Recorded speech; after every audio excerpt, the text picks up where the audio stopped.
As we enter a new year and look back at the last one, it's safe to say that 2024 was one for the books.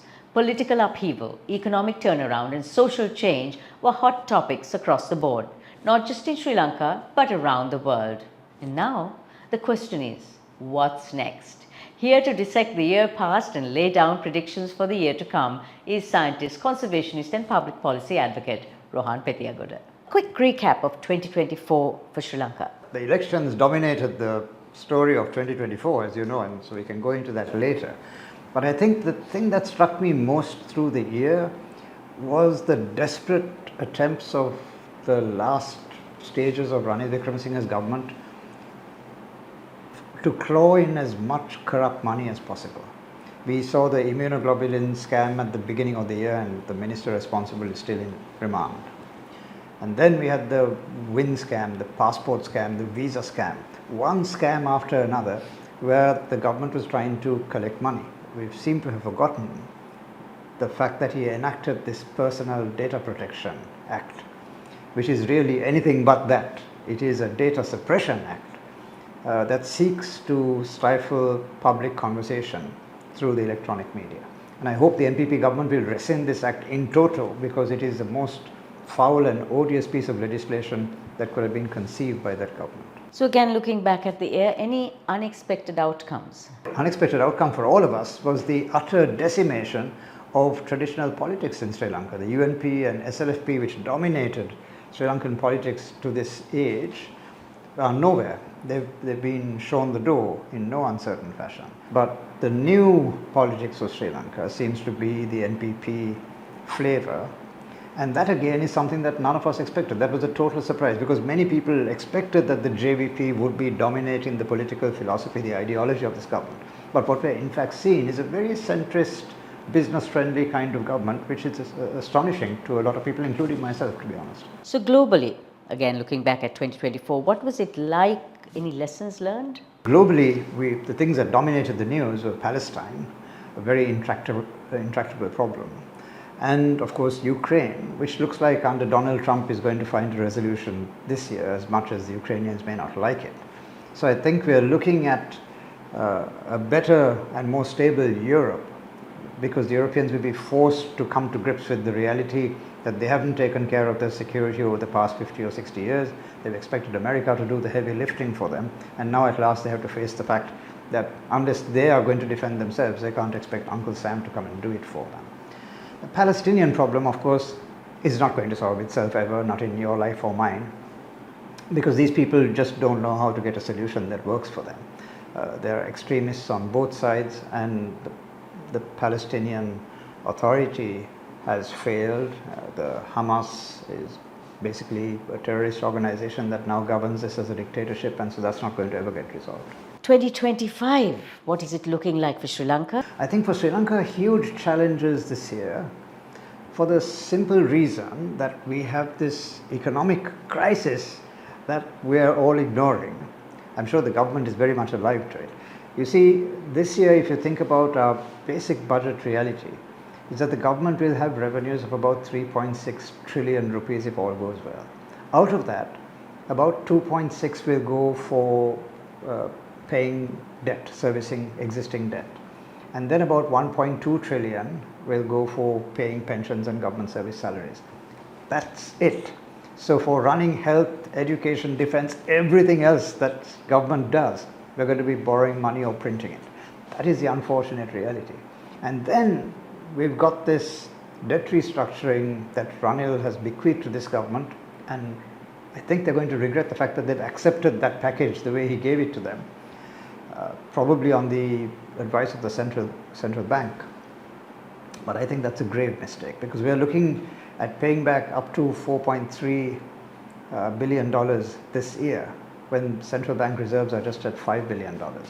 And now the government's been talking about allowing vehicle imports in February, for example, which again is probably going to be very difficult for it to do. So I think we're going to be economically stressed this year, and I'm not looking at forecasting by any means another crisis like we had on the 12th of April 2022, but I think it's very likely that the government's going to be very tight for money, and that is going to constrain us. So in that background, what can the NPP deliver? So I think most of us voted for the NPP because we were sick and tired of corruption and government inefficiency. Fixing those two doesn't cost money. So I think if Anurag Kumar has his wits about him, his focus should be the constitutional reform that he promised. Doesn't cost any money. People want that. The abolition of the executive presidency and restoration of parliamentary democracy. This is a huge feather in his cap if he delivers that within this year. And in the meantime, if he is able to make substantial inroads into cutting government corruption, very difficult to do because his quandary is that he's an honest man, he's got an honest cabinet. I don't think any of us doubts that. These people really are probably the most honest cabinet we've had in the history of this country.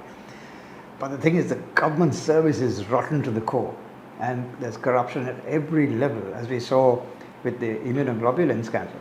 The whole of the health ministry, top to bottom, is rotten.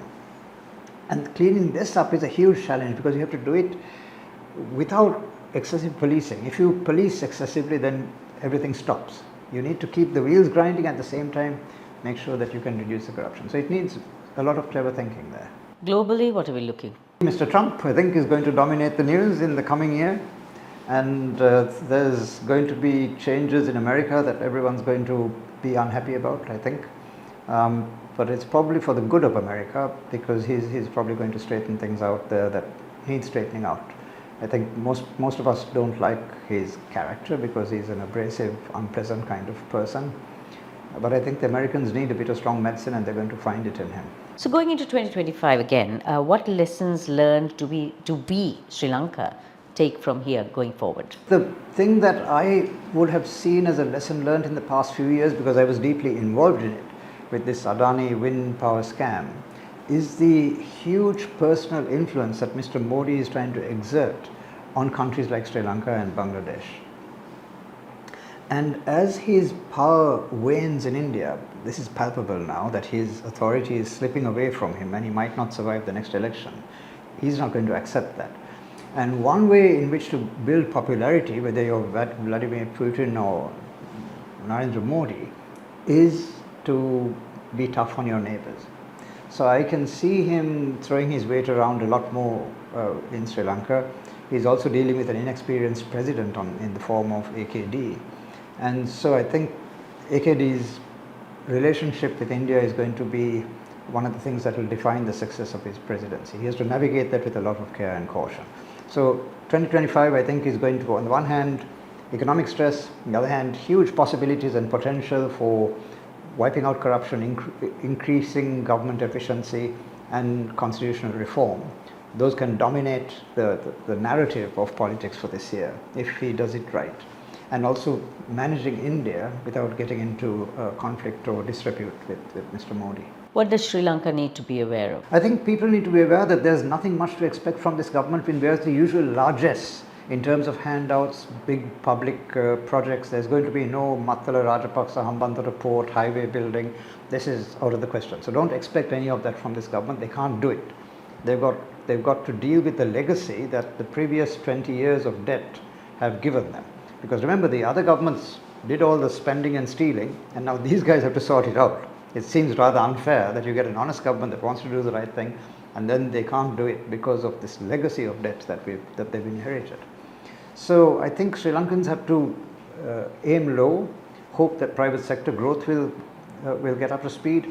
Tourism is looking really good this year, which is fantastic after many years. So we need stability. So we don't want to see protests. We don't want to see anything that will destabilize tourism. And I think slowly we'll get up to speed if the tea industry can get a little momentum going and try and pick up on their losses over the past 5 or 6 years after the fertilizer scam, all the way from Maithripala Sirisena in 2015 to Gotabaya Rajapaksa in 2022. Agriculture was badly hit because of stupid policies. So there's a lot of recovery to be done, and this is a good year, 2025, in which to do that recovery. What strengths does Sri Lanka have that we can capitalize on, given the geopolitics that's unfolding? Optimism. Aren't you optimistic? Very. I'm very optimistic about this year. I think at last we're breathing some fresh air. If the government doesn't do stupid things, if it doesn't try to do too much, we're going to be fine. I think a danger for the MPP government is trying to do too much. Remember, Gotabaya Rajapaksa messed the economy up messed agriculture up by just trying to do things he didn't understand how to do. So I think this is a good year for the MPP to spend reflecting, thinking about it, and navigating also the very difficult path it has chosen to tread, which is with this very centrist, capitalist, westward looking economy, while having its core in the JVP, which has been sidelined almost now and is probably not very happy about it. So I think AKD's job of, on the one hand, finessing the JVP against his centrist vision for the country is going to take a lot of weight. In a nutshell, what is 2025 looking like for Sri Lanka? I think we're going to see economic growth bounce back. I hope it's not going to be too good, because we've got this terrible debt restructuring agreement where the better the country does, the more we've got to pay back. And that seems to be totally unfair, because we are not incentivized to perform. But I think we will perform, and we will be punished for it by the debt scheme, but we can't help that because this is something that it's a done deal. So we've got to live with that. But I think this is a good year. I think you'll get to 2026 feeling that the whole struggle of 2022, the Aragalaya and the idea of a system change, has, at least to some extent, happened. So thank you, Rohan, and good luck for 2025. Same to you. Welcome.